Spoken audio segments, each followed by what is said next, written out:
I am in awe of water.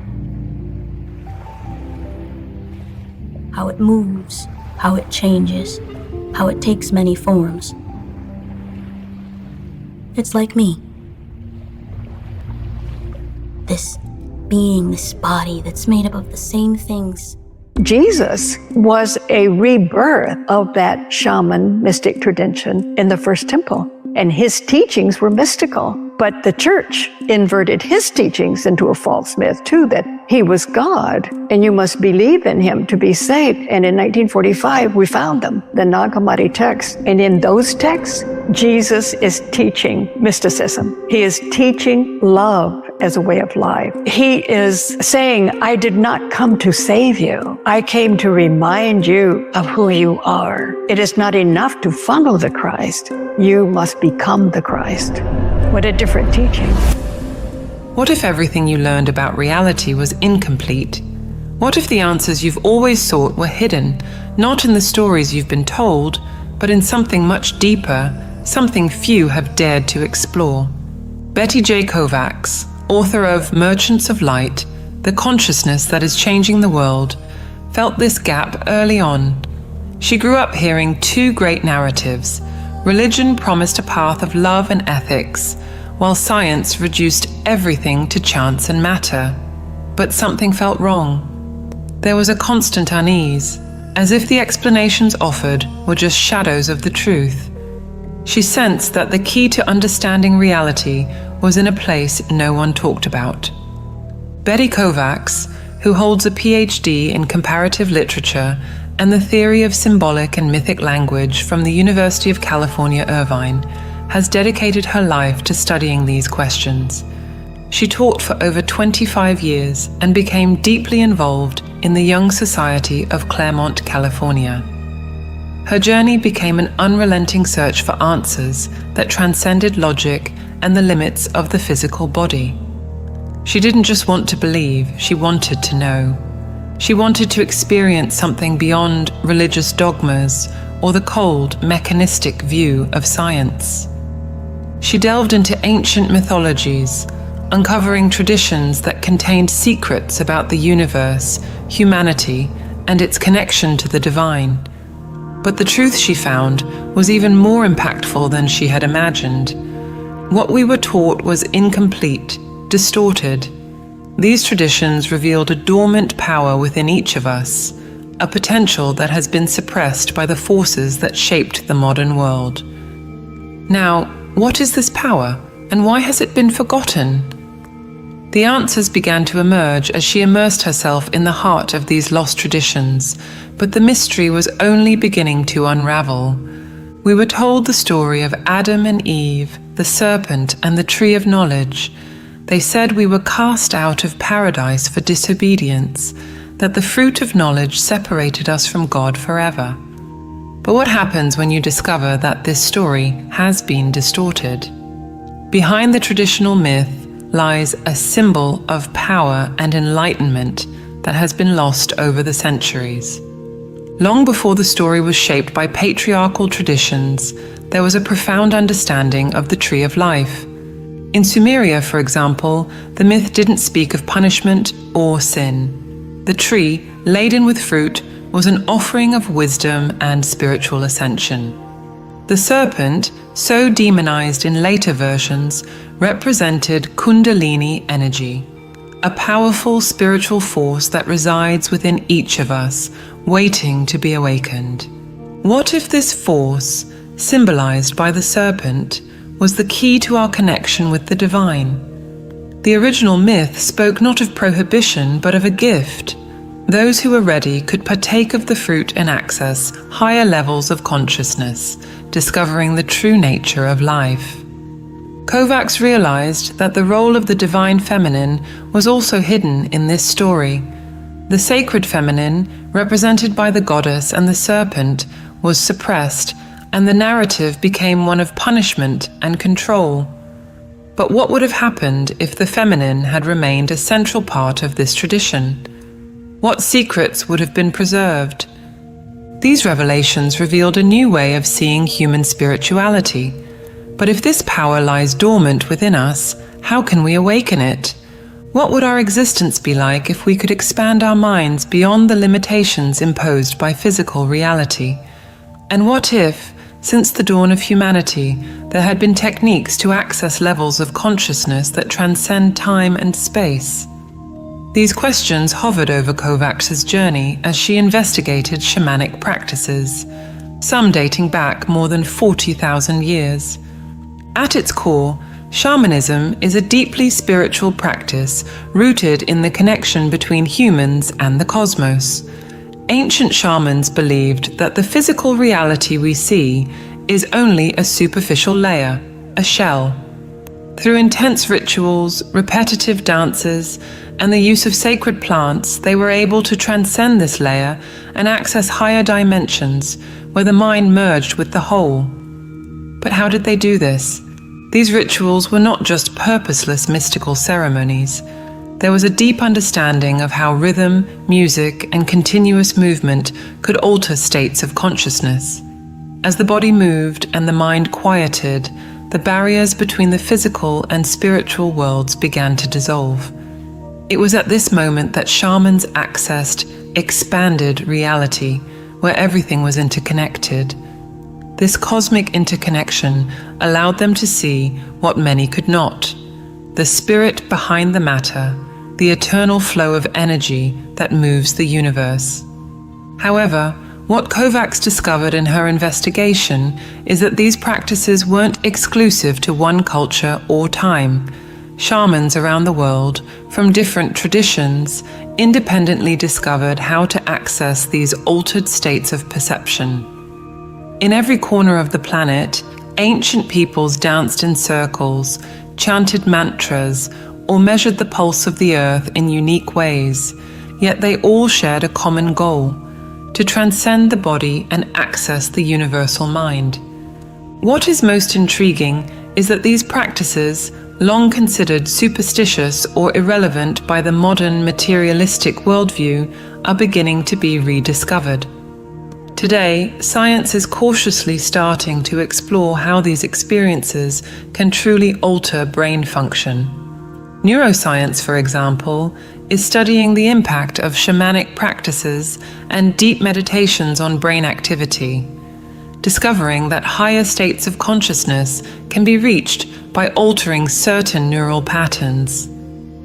Is there something in common between these ancient practices and what we are beginning to understand about the human mind today?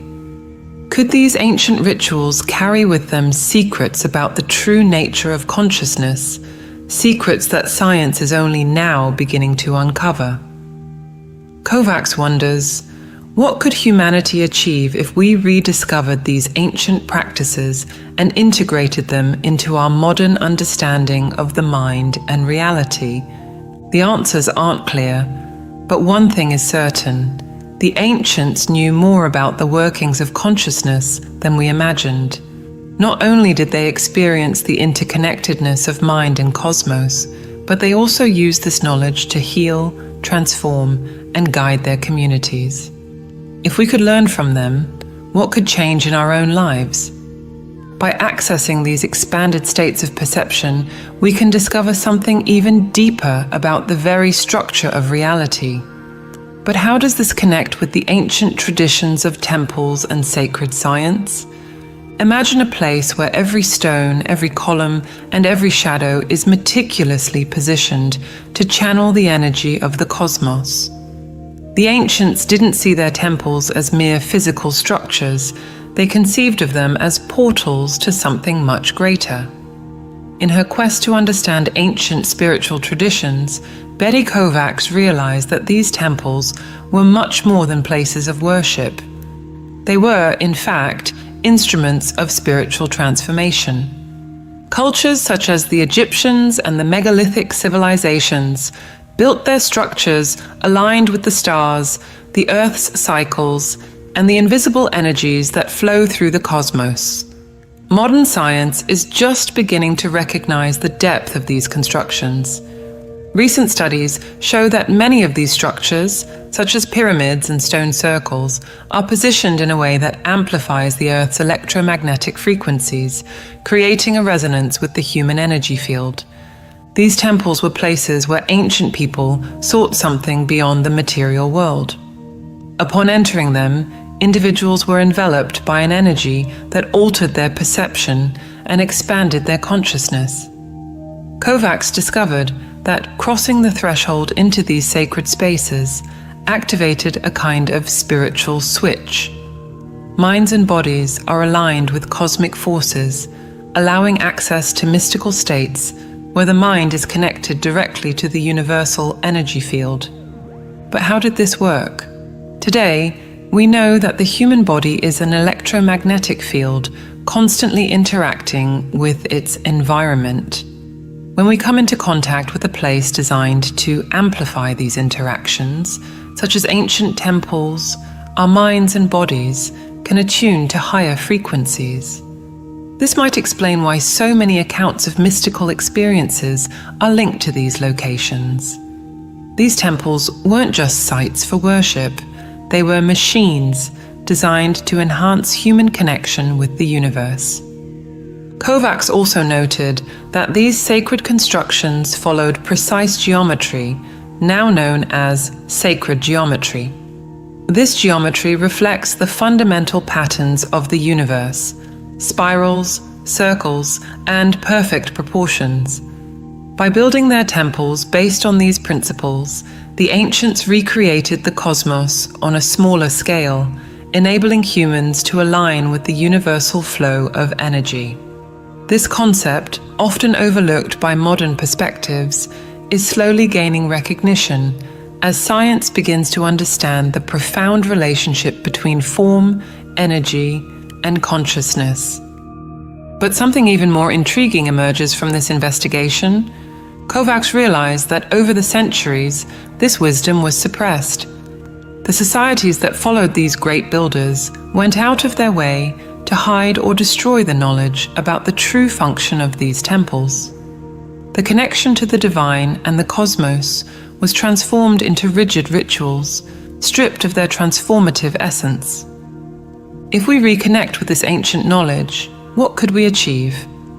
What if modern science, with all its discoveries, begins to integrate these sacred principles? We stand on the edge of a new era, where the past and future collide, and the hidden knowledge of these ancient temples may be the key to understanding the true nature of reality. But this wisdom was not entirely lost.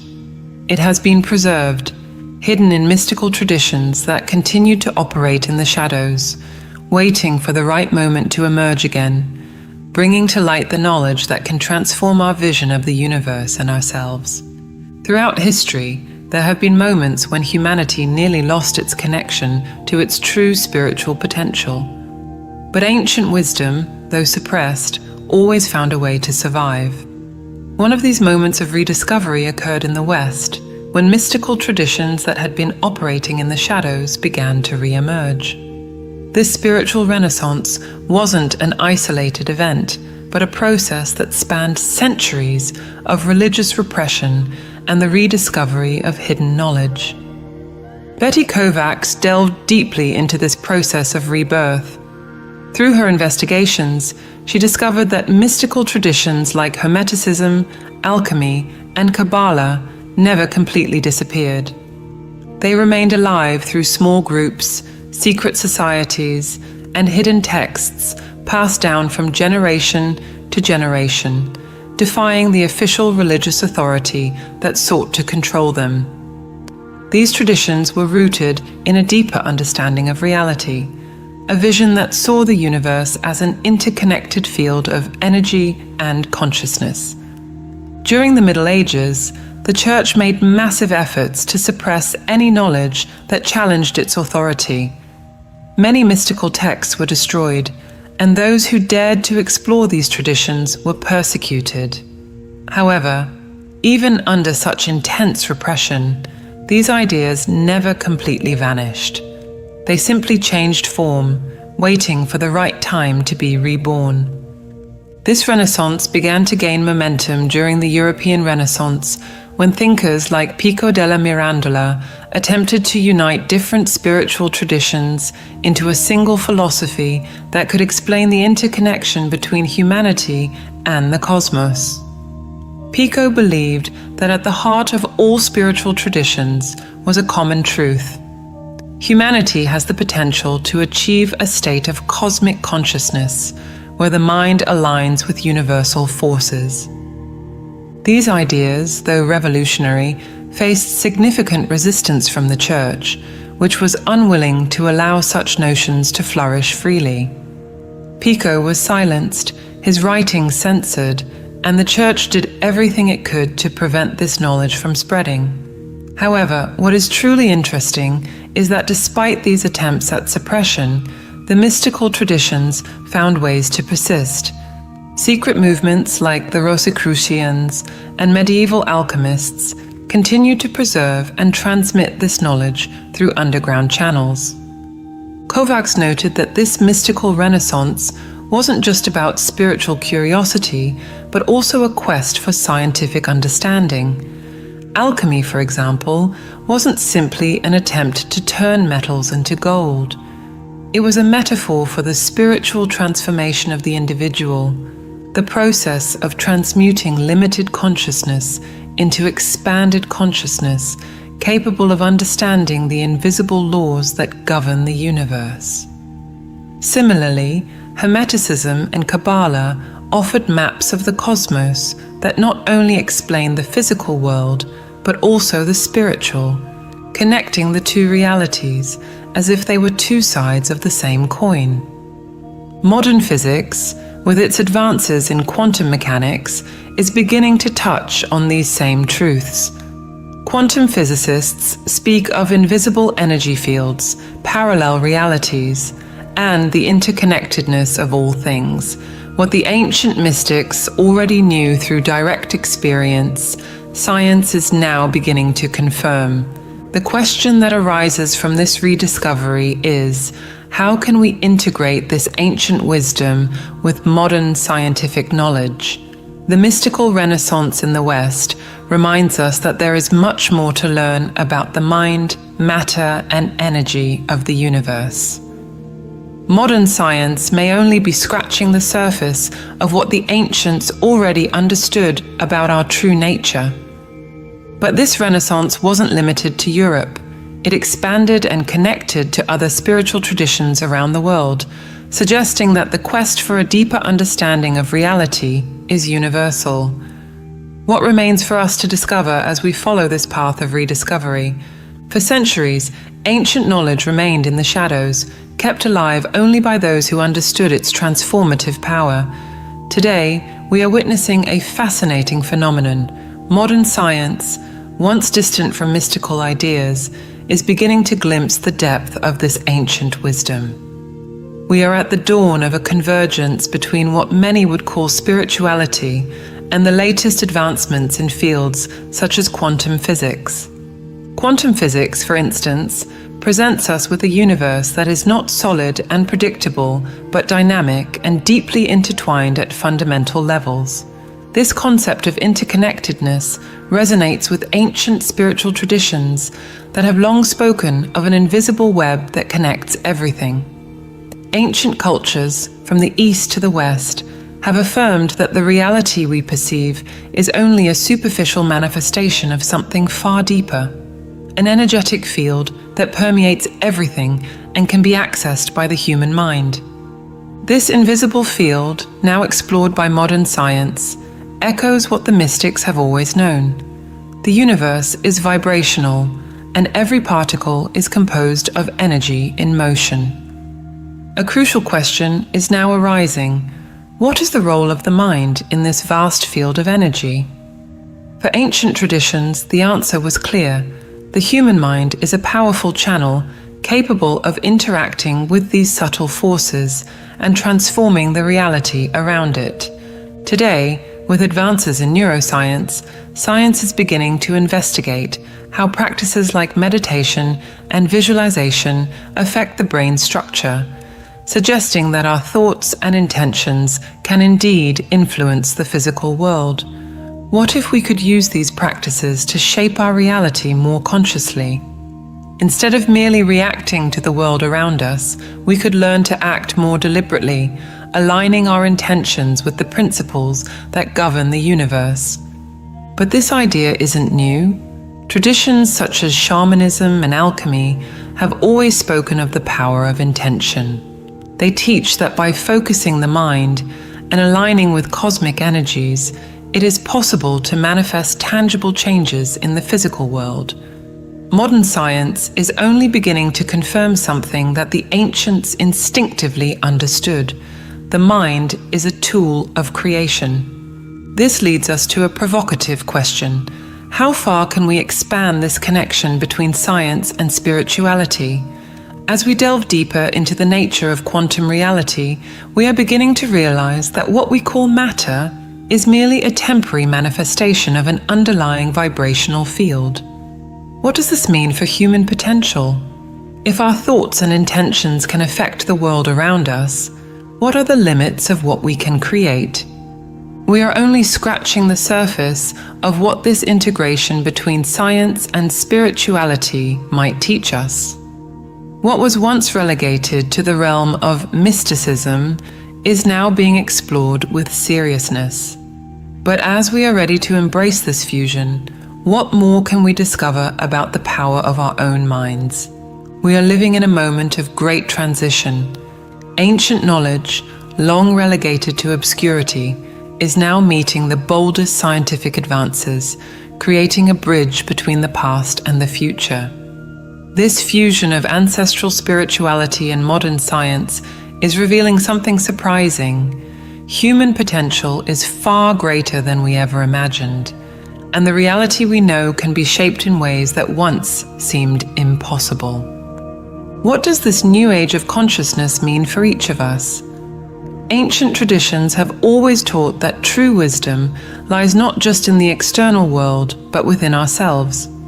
The human mind, with its vast potential, can access levels of perception that go beyond the physical. Yet, for a long time, we lost access to these abilities. We became trapped in a limited worldview where matter was seen as fixed, and the role of the mind was underestimated. Now, we are beginning to see that there is something more. Discoveries in quantum physics show us that reality is not static. It is fluid, dynamic, and deeply connected to the observer. This echoes what shamans, alchemists, and mystics from various traditions have long known. The mind is not just a passive receiver, but a co-creator of reality. By understanding this, we begin to explore how our intentions, thoughts, and emotions can influence the world around us. But this is not just a theoretical matter, it is an invitation to action. If indeed we can influence reality through our consciousness, how can we use this power consciously and responsibly? Spiritual traditions offer us practices, meditation, visualization, rituals of intention that have been developed over time precisely to help us access and use this potential. Today, science is beginning to validate what the ancients already knew. These practices can alter the mind and, in turn, the world. We are at a crossroads between the past and the future. Ancient knowledge is showing us ways to expand our consciousness, while modern science provides tools to explore these paths with greater clarity. Yet, this journey is only beginning. The ultimate answers have not yet been reached, but the willingness to question, explore, and integrate is the first step. The real challenge now is how we can apply this knowledge to our daily lives. How can we use the power of the mind to foster personal and collective transformation? What happens when we align our intentions with the energy flow of the universe? And how might this impact our relationships, our choices, and even the world around us? This new era of consciousness invites us to look inward and outward simultaneously. We look inward to discover the unexplored depths of the mind, and outward to understand how these discoveries can transform the physical world. We are just beginning to explore these possibilities, but what has already been revealed is enough to show us that humanity's future could be far more expansive than anything we have imagined so far. However, like any journey, this one also requires courage. The courage to question the narratives we've been given and to explore the unknown. Are we ready to embrace this new paradigm? The answer lies within each of us, waiting to be revealed. Every change starts with understanding your role as a co-creator, and the only way to connect with this divine intelligence is through meditation. There's a love so high that you cannot get over. That same love so wide. It'll take forever just to get around it. But love died somewhere behind that cross you wear. You're afraid when you look at me. That ain't real love, not the kind from above. But there's a friend of mine that stays closer than a brother. Ooh, love laid down his life. So why do we still fight one another? All this hate I see on the TV screen in my country, 'tis of thee. God help us to love The way that you love me. Help us to love the way that you love me. Oh, this world is weeping, hurting, broken, and begging for change. Oh yeah, but still we marching, praying, dying, things stay the same.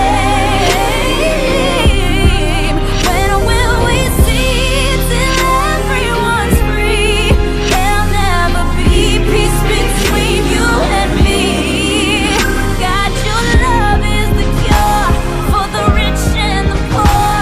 God, please will you open our eyes? 'Cause I wanna love so high. that you cannot get over. Ooh, I wanna love so wide. The Babylonian calendar is based on a lunar month. That is, each month begins on the new moon. And if you observe the moon, and I think you should, you will observe that the moon goes through phases. At the beginning of the cycle, it's a very thin crescent. From your point of view, it's this way. Thin crescent right after sunset.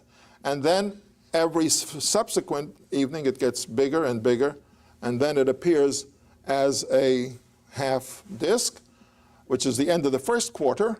And then on the 14th night of the cycle, it's a full moon.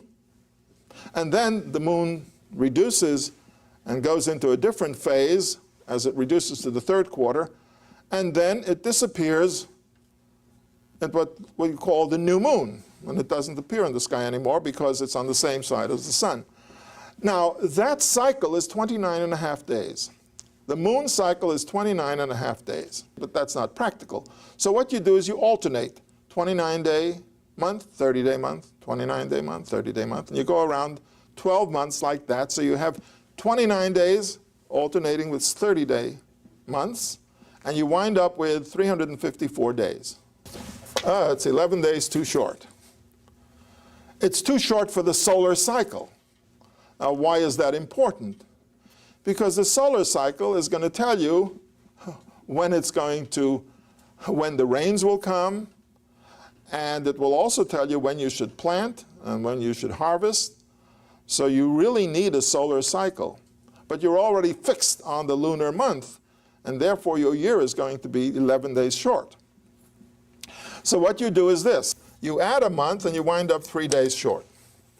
So you're back to close to the solar cycle. Then you have another year.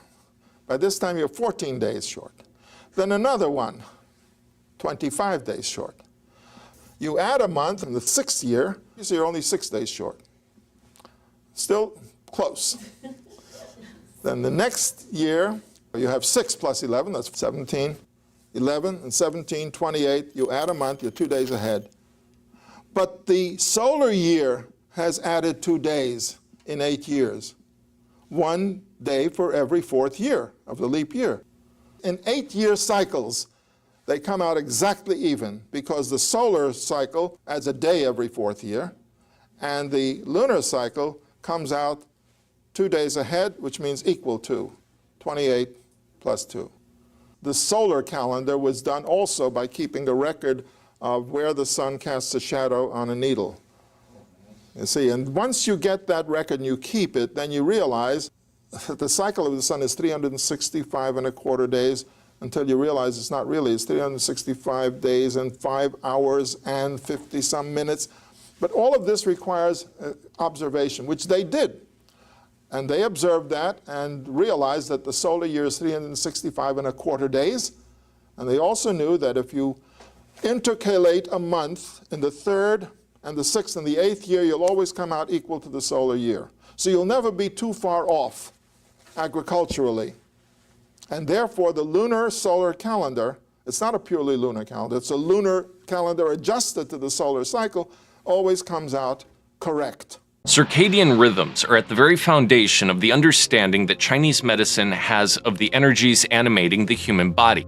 It is a very simple concept of organs and their functions being connected to predetermined time periods throughout the day, yet its meaning runs very deep into the very fabric of our reality. In ancient China, they have what is called a shichen. We have 24 hours in a day. They have 12 shichens in a day. So each shichen is 2 hours long. Each shichen, each 2-hour segment connects to an organ. Each day is considered kind of like a lifetime, right? Each day is like a full cycle. This is going to be how you should conduct your day and what you should do at what time of the day. We will start with 3 a.m. to 5 a.m. is the lung. This is the first breath of the day. I make the argument that from 3 to 5, everybody will have this gasp of air. That is your birth of that day. So you have one of two options. You can either grab the day and make something of it, or you can go back to sleep and kind of lose that initial momentum, those initial opportunities. Chinese medicine, it has it very specifically. It's somewhere between 3 and 5 a.m. is when you have that breath. If you're able to get up then, and you're able to do that consistently, you will probably find that amazing stuff happens. 5 a.m. to 7 a.m. That is the large intestines, and that's pretty straightforward. From 5 a.m. to 7 a.m. is when you want to have a bowel movement. You know, a lot of times in the West, we wake up and we start with just a harsh, strong cup of coffee. In China, they'll usually say, wake up and have some warm water. That will help. That will have the same effect of helping your bowels get going, and so that you can have a bowel movement. Now, from 7 to 9 is the stomach. The stomach is the initial touch point for food. Right? Well, I guess the mouth is technically, but anyway, like that's where the digestion begins. It begins in the stomach. So this is why from 7 to 9 a.m. we say you eat like a king. Now, some people will tell me, Jared, I am not hungry from 7 to 9 a.m. Okay, I get that. Part of the problem, 1, you're not used to it. 2, your digestion probably doesn't work as well as it should. Because if it did, you would be hungry. And from 7 to 9 a.m., it's the best time, because that's when your stomach is the strongest. It's the best time for your stomach to absorb, to digest, and start that process and get the, everything moving. From 9 a.m. to 11 a.m. is the spleen, pancreas, these organs that help with the digestion, with the movement of food. So basically, you have this 4-hour block from 7 a.m. to 11 a.m. that is your prime digestion time. It's the prime time to take the foods, get the digestion going. 11 a.m. to 1 p.m. is heart. Hey, guess what? Heart, good time to take a little nap, right? Give your heart a breather. It's a good time to just kind of relax. You can take a nap. You don't need to take a nap. You can just kind of relax during that time. Your heart energy is strong. You want it to be nice and calm. 1 p.m. to 3 p.m. is the small intestine. That's the optimum time to absorb those nutrients. From 3 to 5 p.m. is the bladder. What that means is that the bladder, that's when it does like its daily cleaning of itself. You may have noticed that later in the afternoon, you get thirsty. Why? Because the bladder is purifying and cleaning itself, and it needs water to do that. So if you're smart, what you do is by 3 o'clock, even a little bit before, but by 3 o'clock, you start drinking water. From 5 p.m. to 7 p.m. is the kidney. The kidney is directly connected to the bladder. Those two organs go well together. So with the bladder nice and purified, then the kidneys can purify themselves. If you had a lot of water from 3 to 5, you don't need a lot of water from 5 to 7. You can have some, it's not a big deal, but we don't want to have too much because the kidneys don't need nearly as much water as the bladder. From 7 p.m. to 9 p.m., we have xinbao in Chinese, which means heart wrapping. Sometimes they call it the pericardium. It's the protective organ you can't really see that goes around the heart because the heart is such a crucial, important organ. It needs an organ that protects it. The heart connects to happiness. Everybody likes to have a good time from 7 to 9 p.m. Whatever that means, whether it means going out or doing whatever, that kind of fits with this as well. The guards of the heart want to have a little bit of fun. And then from 9 to 11 p.m. is what is called the sanjiao in Chinese. Triple burner is what we call it. And like the heart cover, right, like the xinbao, the triple burner is this kind of these unseen 3 organs that wrap the top organs, the organs in the middle, and then the organs down below, right? So the top one would be like the lung and the heart, and then it goes in the stomach, and then down below into the intestines. So it is protecting these organs. Can't really see, but Chinese medicine says they are there. Just because you can't see them doesn't mean that they are not there. So there's nothing that really we need to do during that time, but you could consider going to bed. 11 p.m. to 1 a.m. is the gallbladder. It's very important that the body you are lying flat, and ideally you are asleep by 11 p.m. That's why from 9 p.m. to 11 p.m. is a good time to get ready and get in bed, and ideally you are asleep by 11. If you want to be even more pro, you're asleep by 10. If you want to be even more pro, you're asleep a little bit before 10. The liver is 1 a.m. to 3 a.m. These two organs work together. A big thing that they do from that period of time is by physically lying down, the blood is leaving the muscles, it's leaving all this, it's going to the liver, right? The gallbladder helps with this, going to the liver to have the blood purified and have it strengthened. It cannot do that if you are standing up. You have to be lying down to do that. According to Chinese medicine, go to bed at a good time and let the liver really purify your body. We just scratched the surface here. The understanding of this simple yet complicated subject can lead to an interesting journey of self-discovery. So don't forget to check out our in-depth podcasts.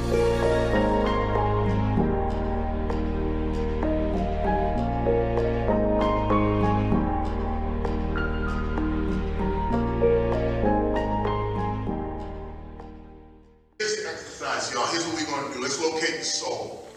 At the count of 3, we're going to say hip hop. Here's the exercise. Count of 3, we're going to say hip hop to ourselves. Don't say it out loud. Say it only to yourself.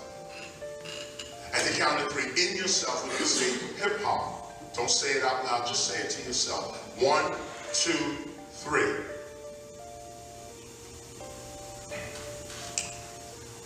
The great master would then ask you your second question after that exercise. The question would be, who just spoke? That's right. Who just spoke? Who just spoke? Let's do it again. At the count of 3, don't speak out loud, speak within yourself. 1, 2, 3. What voice is that? So. This is, you just spoke and did not move your mouth. That's the mind. Allah. Take it in slow. This is 5,000-year-old techniques. When you walk into the ancient systems, Egyptian, Kushite, when you walk into the ancient Ethiopian systems, you did see know thyself on the wall before you walked into the store. You saw know thyself, but that was for everybody else that didn't have knowledge. They would walk by the mistress and say, yo, they said know thyself. Wow. Nah, this is what you were supposed to do. It said know thyself. The priest would say that without moving your mouth. And you would say at the count of 3. 1, 2, 3. And right when you said know thyself to yourself, you found yourself. Because the self that spoke was not this. The Most High. This did not move. This voice did not speak, yet you spoke. Let's go further.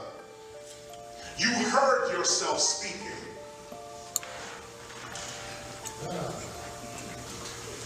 How is that possible? How can you hear yourself speak and you didn't speak? Your mouth didn't say no word. You said, and you heard it. This mouth did not speak and these ears did not hear you speak, yet you spoke and you heard yourself speaking.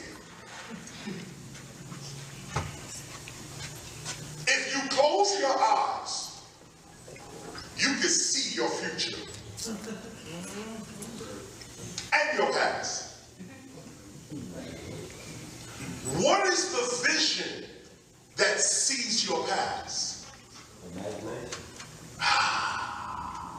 He said imagination, which is, by the way, the Western term for soul. Image, your imagination. When you imagine, you are projecting yourself. Yeah, you call it imagination. Some say consciousness. Some say soul. Some say inner light, inner person. Yeah, that would be true. But let's get it straight. These two eyes do not see your past, yet you see your past. These two eyes do not see your future, yet you can see a future. You see it. Imagine this. You see your future. These eyes are not seeing that. You can speak without the mouth. You can hear without the ears. We're locating the soul now. We're locating the first you. The you that projects this you.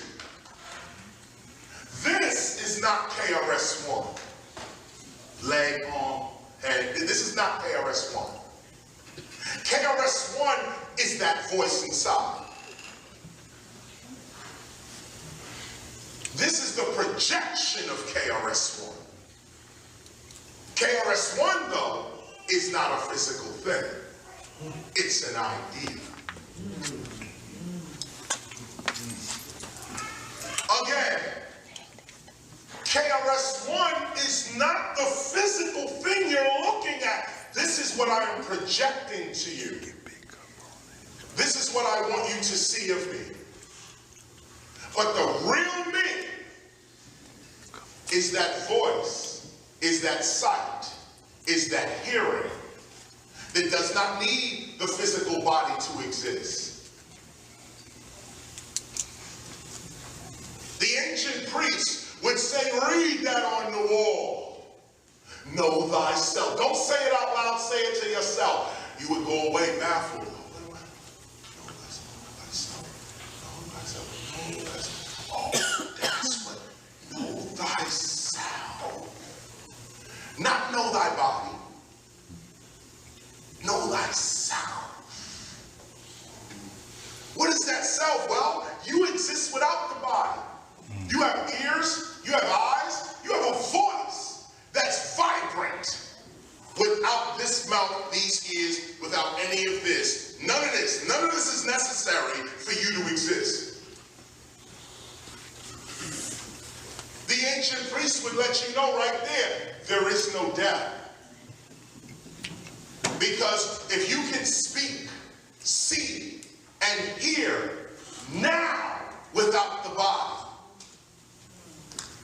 when this body drops off, you're still speaking, hearing, and seeing.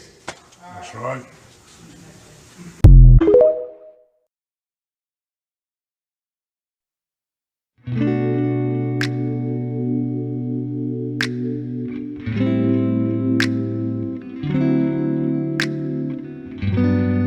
Inhale. Exhale. Just breathe. Envision yourself sitting on the shores of a vast ocean.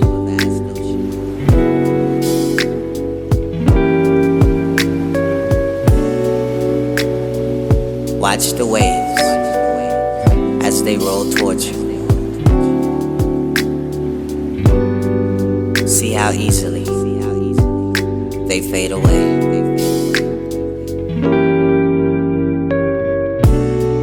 Watch the clouds as they drift towards you. See how beautifully they fade away.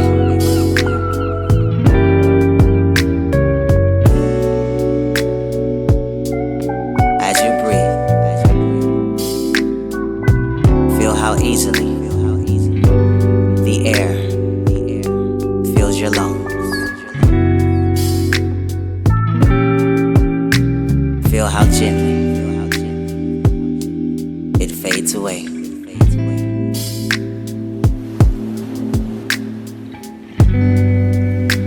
As you peacefully sit by the shore, mentally grab the notebook and pen from your bag.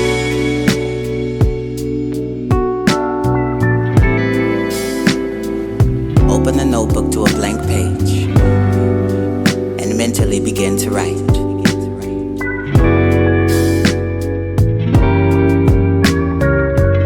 List all of the things that are the source of your pain and agony.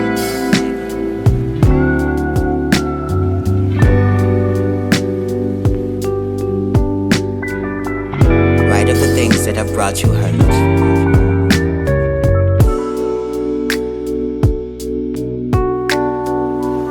Write of the things that have brought you shame.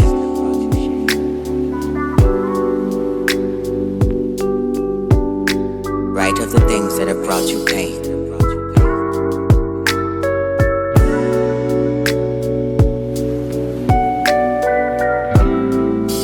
Release the pain onto the pages.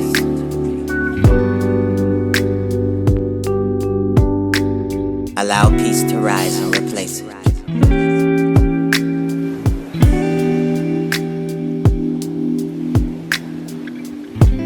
Release the pain onto the pages. Allow peace to rise and replace it.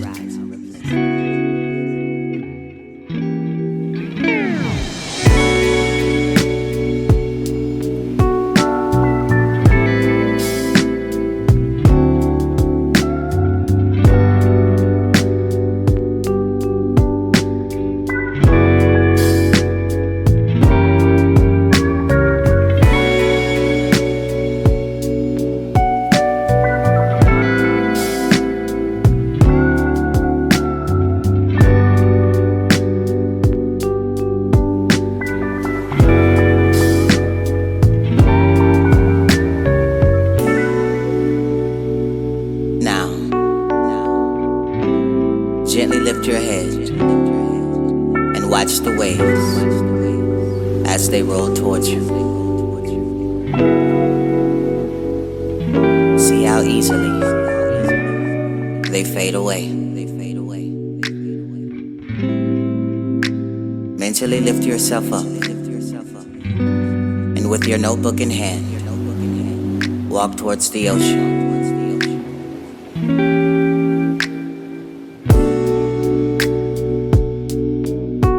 Now, gently rip out the page of pain and fold it into the shape of a boat.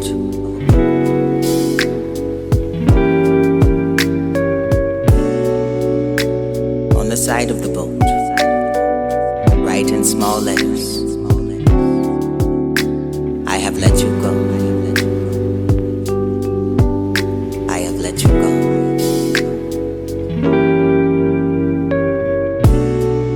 Walk more towards the ocean. Feel the water at your feet. Continue to walk. Feel the water at your shins, at your knees, at your thighs.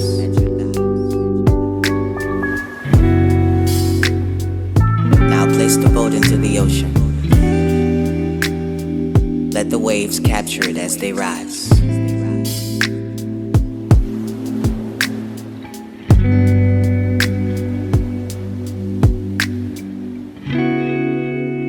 Send it love as it fades away.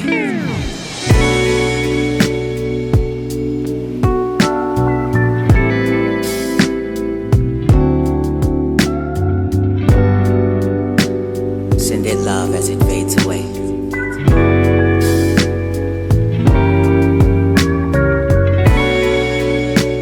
Send it love.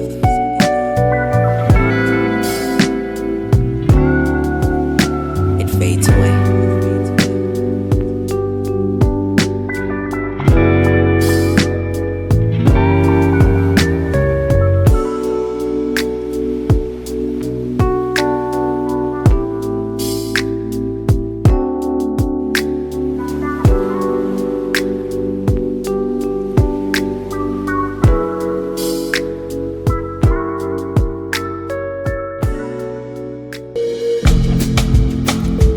I'm unapologetic with my priorities.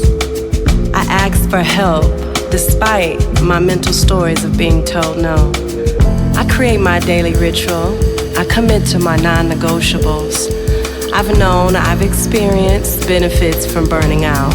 The wins from Team No Sleep are bossy. But I'm entering a new level of my worth ethic. An involved way to do business, knowing the business of my life deserves me to flow. The relationship between my work ethic and my well-being are a healthy one. I entertain reimagining my well-being, fueling my grind. I allow myself to be still and listen to divine guidance to give myself permission to be loyal to my intuition. I won't rush anything. I choose not to stress out. R.I.P. anxiety. I create what I want my Monday to feel like. I get to choose those thoughts. My weekend is not a retreat from my weekdays. My life, my feelings are not determined by a day of the week. My life has no day. It has moments. I receive the truth of this. I work on believing this more. I release the temptation to practice the habit of sacrificing my nutrition for the grind. I'm a hydrated woman. Knowing my well-being is the fuel to my gorgeous worth ethic. Because of my worth, I create agency for my business practices improving. I will organize my admin tasks for my business. I no longer procrastinate because I release the belief that I procrastinate. I treat my time as my moneymaker. I am a source of power in my business. I am not a slave to my business. I know and I learn my numbers for my business, or I find someone who can. My business systems are of excellence. I attract assistance to the needs of my business. I know who I serve. I'm clear on my strategy to be powerful, impact people, and to profit. I'm so aligned in my professional and personal and purposeful path that I know when to pivot. This harmony is so fly. I am in complete harmony with myself, transforming my work ethic to my worth ethic. I am not a perfectionist. I am an excellentist. I can't compromise excellence, and that's not my standard. Literally, excellence is the only possibility for me. So I put my life and work in order, in alignment to flow, so I can get this work done. On a daily basis, I make the choice to flow. I arrest the temptation to enroll my mind, body, and soul into anxiety, stress, and burning myself out. I trade in my work ethic for my worth ethic, so I will never seek validation by the results of my work. Even when I'm faced with what it seems to be problematic, seems like lack and overwhelming, I choose to be at ease. I choose to breathe and flow, knowing all is well, and I remain proactive with what is required of me. I'm a human being, not a human doing. I accept this full life of business, love, relationships, achieving, and responsibility. I manifested this full life. I am in business on purpose, not a business that makes me a busy mess. I'm a businesswoman. You heard?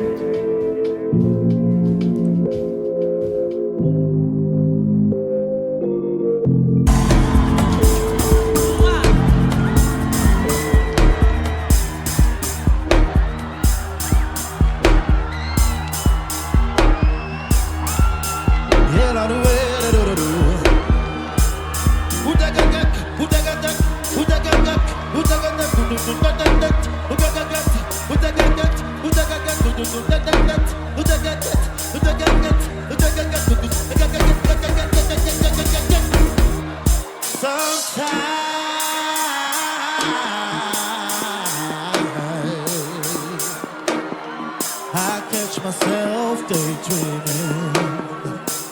Oh my, oh my. And sometimes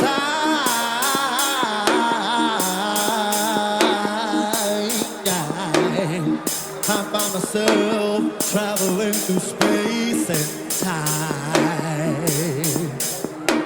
'Cause I'm a dreamer. Oh yeah, I'm a hustler. I'm a believer. I know I will make it. Said I'm a champion. I'm not a quitter. Oh, I am a warrior. Oh yeah, I'm a fighter. Someday I'll rise.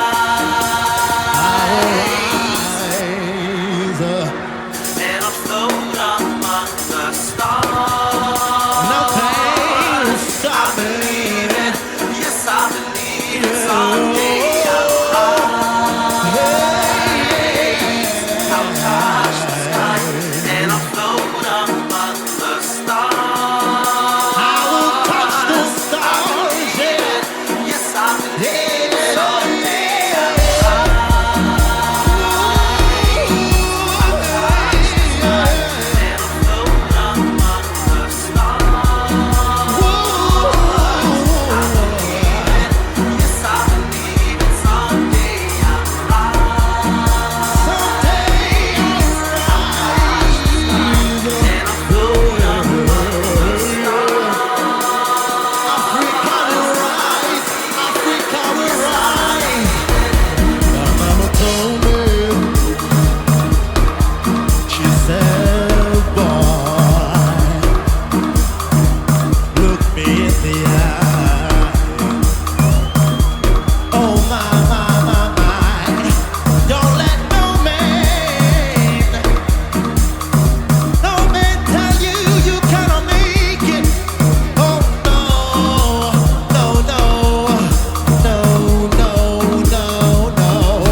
40 mountain. Now say someday.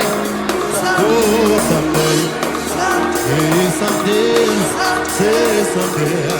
Somebody say